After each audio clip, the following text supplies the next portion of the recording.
Assalamualaikum warahmatullahi wabarakatuh. Perkenalkan, nama saya Rina Sarsabila, mahasiswa Ilmu Al-Quran dan Tafsir semester 3. Pada kesempatan kali ini, saya akan membacakan surat beserta menganalisis makhorijul huruf, sifatul huruf, dan juga hukum bacaan yang ada pada surat yang saya baca. Baik, bisa kita mulai. Bismillahirrahmanirrahim.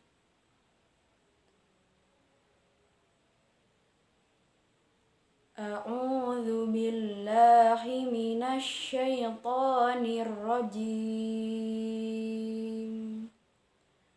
Bismillahirrahmanirrahim. Inna ashabal jannatil yawma fi shughlin fakihun.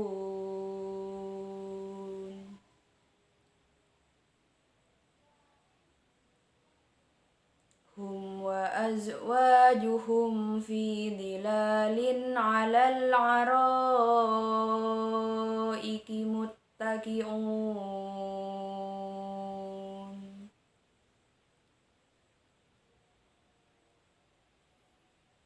Lahum fiha fakihatun wa lahum ma yadda'un. Shadaqallahu maulanal azim. Baik, selanjutnya kita akan menganalisis mengenai makhorijul huruf, sifatul huruf, dan yang terakhir hukum bacaan pada surat yang saya baca. Yaitu pertama pada lafaz inna. Di sana ada nun tasydid. Nun tasydid disebut gunnah. Jika ada nun tasydid atau mim bertasydid, itu dibaca dengung.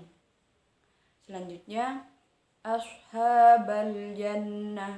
Di sana ha, di sana ada alif berdiri di atas huruf ha, itu disebut mad silah qasirah. Mad silah qasirah juga berlaku pada ha domir yang pada huruf sebelum dan sesudahnya itu merupakan huruf hidup atau huruf berharakat. Jadi jika ha diimpit oleh huruf yang hidup, itu disebut juga mad silah qasirah. Baik berharokat fathah, kasroh maupun dhammah. Selanjutnya al-jannati. Di sini al-ja di sini merupakan idhar qamariyah. Kenapa? Karena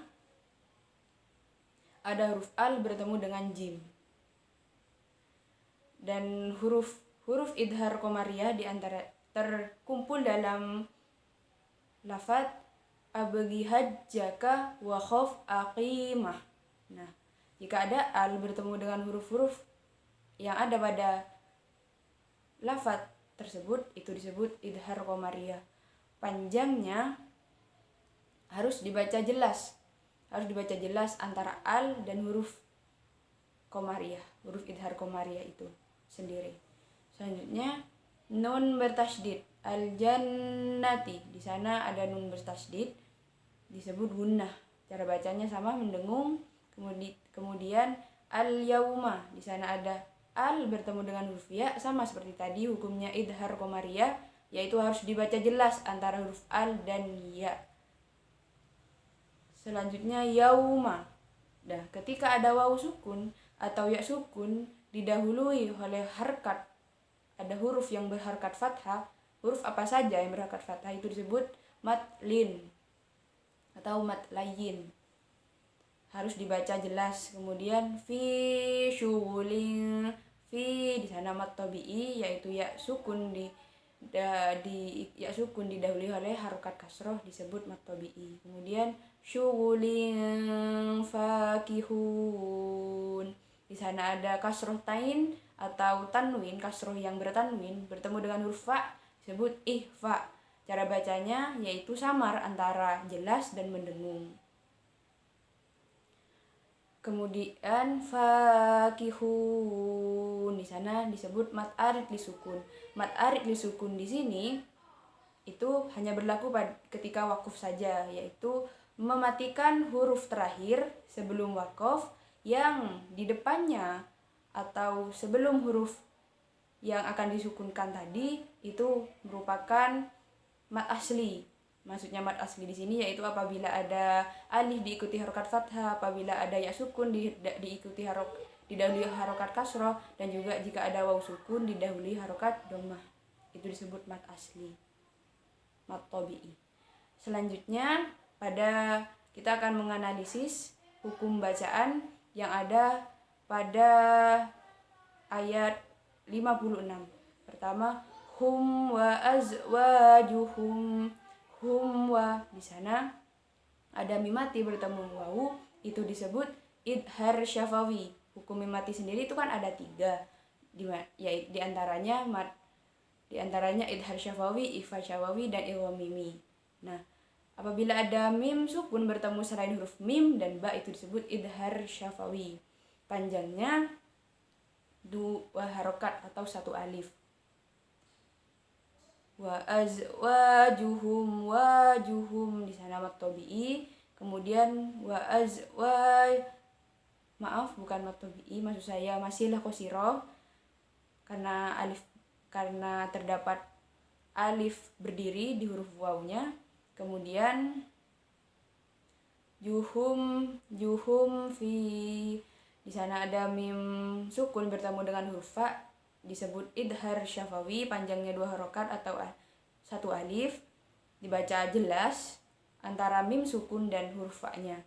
Setelahnya dilalin, di sana ada alif berdiri disebut mad silah qasirah sama seperti tadi. Kemudian dilalin ala, di sana ada kasroh tain atau kasroh yang tanwin bertemu dengan huruf ain, disebut idhar kholqi, dibaca terang dan jelas, tidak ada dengung atau samar sedikit pun. Dilalin ala, huruf idhar kholqi diantaranya hamzah, ain, qain, ha, dan kha, ada 6. Terusnya alal araiki, di sana ada al bertemu dengan huruf ain, itu disebut idhar qamariyah, dibaca jelas di antara al dan huruf ainnya. Al-araiki. Nah, selanjutnya ro di sana, ro yang berharokat fathah itu disebut tafkhim. Jika ada ro berharokat fathah atau ro yang berharokat dhammah, itu masuk ke bagian tafkhim atau dibaca tebal. Kemudian pada lafaz al-araiki sendiri itu kan ada seperti layar, ada mad di sana. Ada mad bertemu dengan huruf hamzah setelah ro-nya. Maka itu disebut mad wajib muttasil, yaitu ketika ada mad bertemu dengan hamzah dalam satu kalimat, panjangnya 2,5 alif. Araiki, gitu, dibaca panjang. Selanjutnya pada lafaz muttaqi'un, di sana disebut mad arid disukun sama seperti tadi, mematikan huruf terakhir sebelum waqaf. Selanjutnya lahum fiha, di sana ada mim sukun bertemu dengan huruf fa atau kita sebut idhar syafawi, dibaca terang atau jelas antara mim sukun dan huruf setelahnya. Kemudian fiha, di sana ada 2 mad tabi'i, yaitu ya didahului harokat kasroh dan alif yang didahului harokat fathah. Fiha, dibaca 1 alif atau 2 harokat.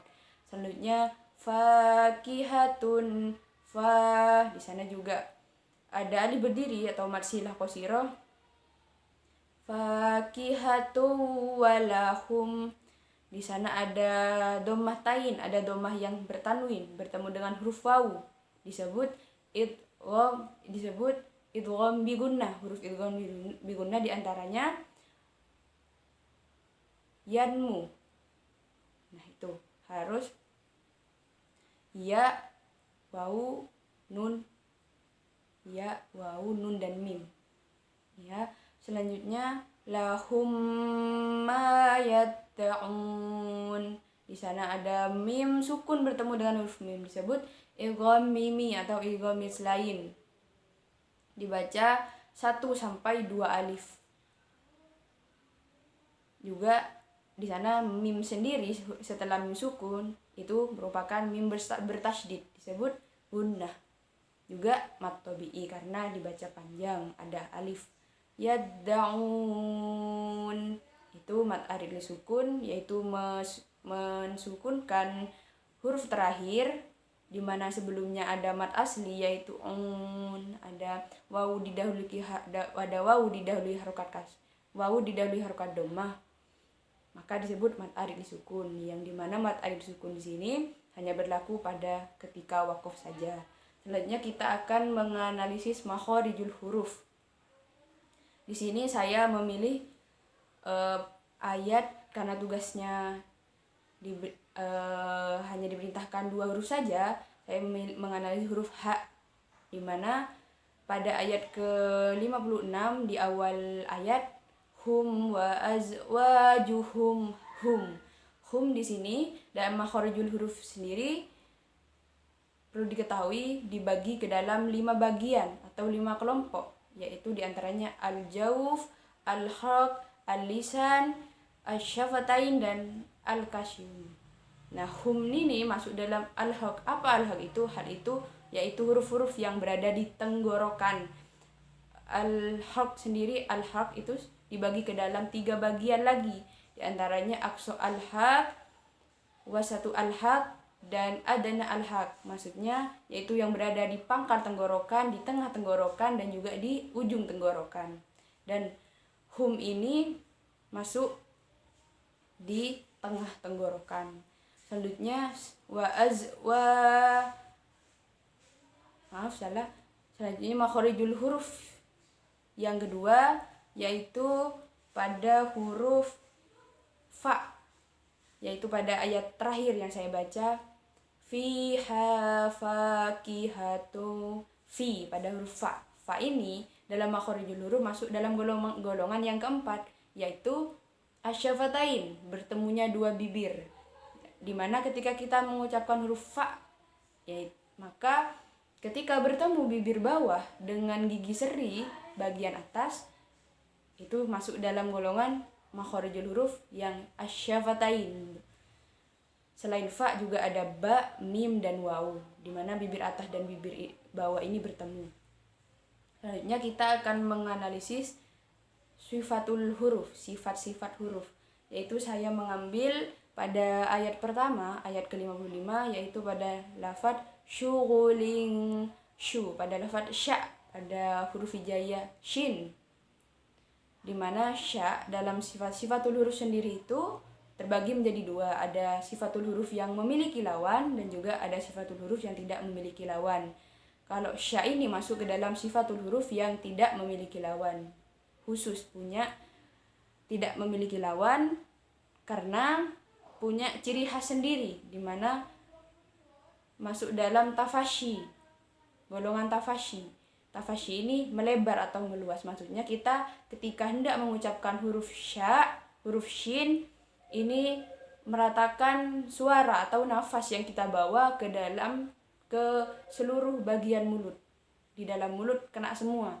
Jadi ketika kita mengatakan huruf sya, maka lidah, bibir, gigi, langit-langit, dan semua yang ada dalam mulut ini kena. Maksudnya tersentuh. Sya. Seperti itu. Selanjutnya sifatul huruf yang kita analisis kedua yaitu ghain. Ghain ini masuk ke dalam sifatul huruf yang memiliki lawan, yaitu ghain masuk dalam huruf isti'la yang lawannya istifal. Huruf-huruf isti'la diantaranya kho, so, do, go, to, ko, dan do, dan dot.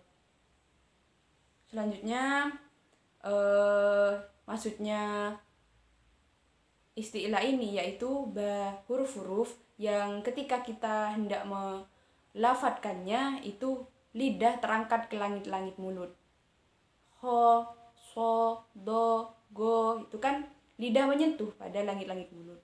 Nah, jika huruf-hurufnya tidak menyentuh, maka disebut masuk dalam pembagian istighfar, tidak menyentuh langit-langit mulut atau tetap berada pada tempatnya, yaitu di dasar mulut, di bawah, itu masuk dalam huruf-huruf istighfar selain huruf-huruf isti'la. Mungkin itu saja yang bisa saya sampaikan, kurang lebihnya mohon dimaafkan karena saya juga masih belajar. Semoga bermanfaat. Sekian dari saya. Wassalamualaikum warahmatullahi wabarakatuh.